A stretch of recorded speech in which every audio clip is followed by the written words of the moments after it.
నేను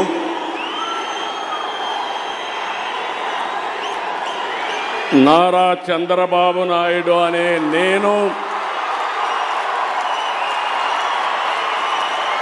శాసనం ద్వారా నిర్మితమైన భారత రాజ్యాంగం పట్ల నిజమైన విశ్వాసం విధేయత చూపుతానని భారతదేశ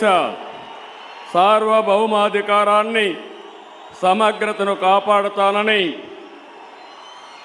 ఆంధ్రప్రదేశ్ రాష్ట్ర ముఖ్యమంత్రిగా నా కర్తవ్యాలను శ్రద్ధతో అంతఃకరణ శుద్ధితో నిర్వహిస్తానని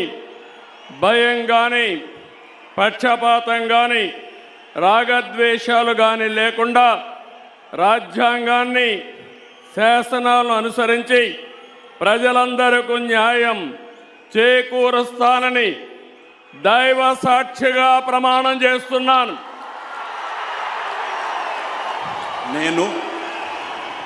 నారా చంద్రబాబు నాయుడు అనే నేను ఆంధ్రప్రదేశ్ రాష్ట్ర ముఖ్యమంత్రిగా నా పరిశీలనకు వచ్చిన లేదా నాకు తెలియవచ్చిన ఏ విషయాన్ని నా కర్తవ్యాలను సక్రమంగా నిర్వహించేందుకు అవసరమైన మేరకు తప్ప ప్రత్యక్షంగా కానీ పరోక్షంగా కానీ ఏ వ్యక్తికి లేదా వ్యక్తులకు తెలియపరచనని లేదా వెల్లడించని దైవ సాక్షిగా ప్రమాణం చేస్తున్నాను.